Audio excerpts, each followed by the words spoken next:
पाठ्यक्रम की बात मैं करूं तो कक्षा 6 से लेकर के और एमए तक के पाठ्यक्रम के अंदर ये तो अपने बच्चों को बताया जाता है कि अकबर द ग्रेट, अकबर महान था, लेकिन हमारे बच्चों को राणा प्रताप नहीं पढ़ाया जाता। हमारे बच्चों को तैमूर लंग, जिसने 2.5 लाख हिंदुओं का कत्लेआम किया, वो लंगड़ा, वो बदमाश, आक्रांता, उसको हमारे देश में तो महान बताया जाता है, लेकिन छत्रपति शिवाजी, वीर बंदा बैरागी, इन महापुरुषों को हमारे देश में महान नहीं बताया जाता।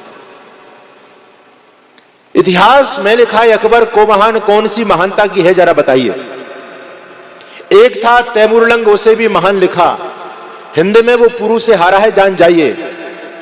कब्रों को खुदवाकर मुर्दों को लूट ले जो, अरे कैसे है सिकंदर महान तो बताइए। एक ऐसा लुटेरा जिसने मुर्दों तक को नहीं छोड़ा।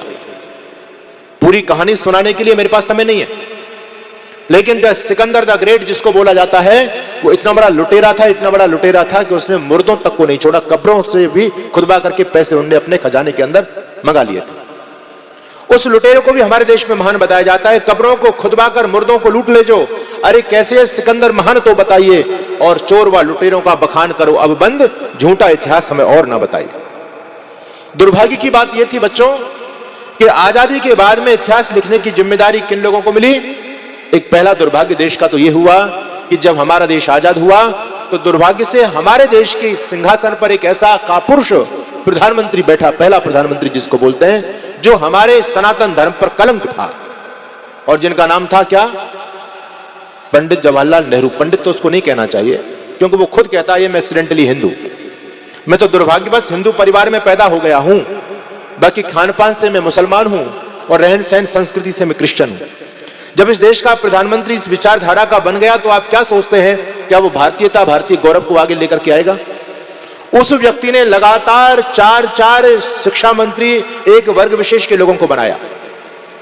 दुर्भाग्य की बात यह थी कि एक तो पहला प्रधानमंत्री ऐसा कन्या राशि मिल गया देश को, और दूसरी बात उसने जब शिक्षा की कमान देश के शिक्षा मंत्री बनाए, वो भी सारे के सारे एक वर्ग विशेष थे, सारे के सारे गोल टोपी वाले लोग थे। और उन गोल टोपी वाले लोगों ने इतिहास लेखन की जिम्मेदारी किनको सौंपी? उन लोगों को सौंपी जो उल्टे हाथ से लिखते थे, वो सीधे हाथ से लिखना नहीं जानते, जिनको कहते हैं वाम मार्गी, वामपंथी, वो सीधे पंथी नहीं थे। उन धूर्त लोगों ने सारा का सारा इतिहास उल्टा ही लिखा देश का। अच्छा, आप लोग जानते हैं कि उल्टे हाथ की तरफ कौन सी भाषा लिखी जाती है बच्चों, जानते हैं आप लोग? उर्दू। बहुत अच्छा उत्तर आपने दिया। उल्टे हाथ की तरफ उर्दू भाषा लिखी जाती है, तो आजादी के बाद उनका सारा इतिहास उल्टे हाथ की तरफ ही चला है, पूरा इतिहास। इसलिए आप जब इतिहास की बुक्स को उठा करके देखेंगे तो उसमें हमारे भारत के ऋषि मुनियों का सम्मान नहीं मिला, उनको स्थान नहीं मिला। राणा प्रताप को, छत्रपति शिवाजी को, वीर बंदा बैरागी को वो स्थान नहीं मिला, उन लुटेरे लोगों को स्थान मिला है। अरे आपको महान बताना है तो महान हम बताएंगे कि कौन महान था इस देश में। अकबर महान नहीं। अच्छा बताओ, उस अकबर ने महानता का कौन सा काम किया, कोई गिनवा सकता है? मुझे इनाम दूंगा मैं, और मैंने चैलेंज किया हुआ है, कोई भी इतिहासकार आकर के अकबर का एक भी महानता का काम मुझे गिनवा दे, इनाम मेरे से ले जाए। अच्छा, किस बात का महान? एक गलत फहमी हमारे समाज में डाली जा रही है, कहते हैं अकबर बड़ा दयालु राजा था, बड़ा सहिष्णु राजा था। मैंने कहा कौन सी दया का काम कर दिया?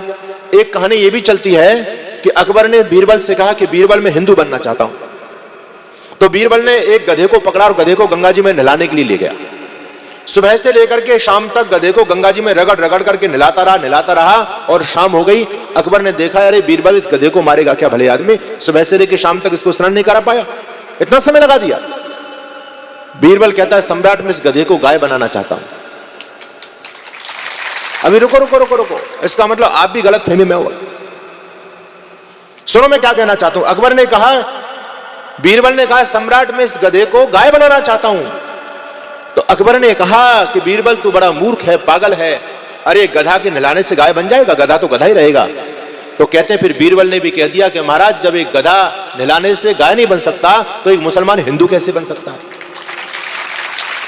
लेकिन बच्चों ये ताली गलत दिशा में बज रही है, ऐसा हुआ नहीं था। अकबर ने कभी नहीं कहा कि मैं हिंदू बनना चाहता हूं। ये सारे के सारे लीपा पोती के चुटकुले समाज में चले जा रहे हैं अकबर को महान बताने के लिए। अरे अकबर तो बड़ा दयालु था, कोई भेदभाव नहीं था, वो तो हिंदू बनना चाहता था। अरे कहां लिखा है कि अकबर हिंदू बनना चाहता? अकबर के मन में तो हिंदुत्व के प्रति इतनी घृणा भरी हुई थी।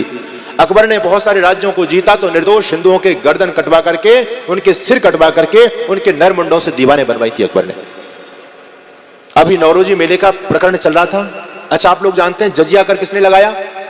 किसने लगाया? अकबर ने लगाया जजिया कर। अच्छा, किन पर लगाया बोलो? हिंदुओं पर या मुसलमानों पर? कहां का दयालु हो गया भाई? वो तो भयंकर पक्षपाती व्यक्ति था। अरे जो जिस देश का राजा बना हुआ है, मान लीजिए एक व्यक्ति मेहनत मजदूरी करके दिन भर बेचारा मेहनत करे, 300 रुपए कमा करके लाए और शाम को अन्यायी राजा 200 रुपए अपने पास खींच ले उससे, और दूसरे धर्म के लोगों से ले, अपने लोगों से ना ले, तो वो न्यायकारी हो सकता है क्या? वो दयालु हो सकता है? वो तो महाबदमाश होगा। तो जजिया कर अकबर लेता था, केवल हिंदुओं से, मुसलमानों से नहीं लिया करता था। अकबर महान कैसे हो सकता है? एक बात मैं आपको और बताना चाहता हूं। नौरंग मेला है, नौरोजी मेला, जिसको कहते थे मीना बाजार। आप जानते हैं मीना बाजार अकबर लगवाया करता था।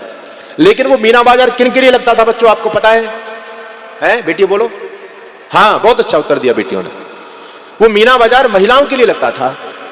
पुरुष का प्रवेश पूरी तरह से वर्जित था। कोई भी पुरुष मीना बाजार के अंदर नहीं जा सकता, नो एंट्री। अच्छा, अकबर कौन था, महिला या पुरुष? ये क्यों मरने के लिए जाता था बदमाश उसमें? जब पुरुषों की एंट्री उसमें बंद है तो ये क्यों मर रहा है जाकर के? क्या इसी बात का महान है ये? अच्छा, यहां पर इसमें बेटियां बैठी हैं हमारी, इस पंक्ति में बेटियां बैठी हैं, और कोई बेटा आकर के बीच में बैठ जाए तो उसको महान कहेंगे क्या, या बदमाश कहेंगे?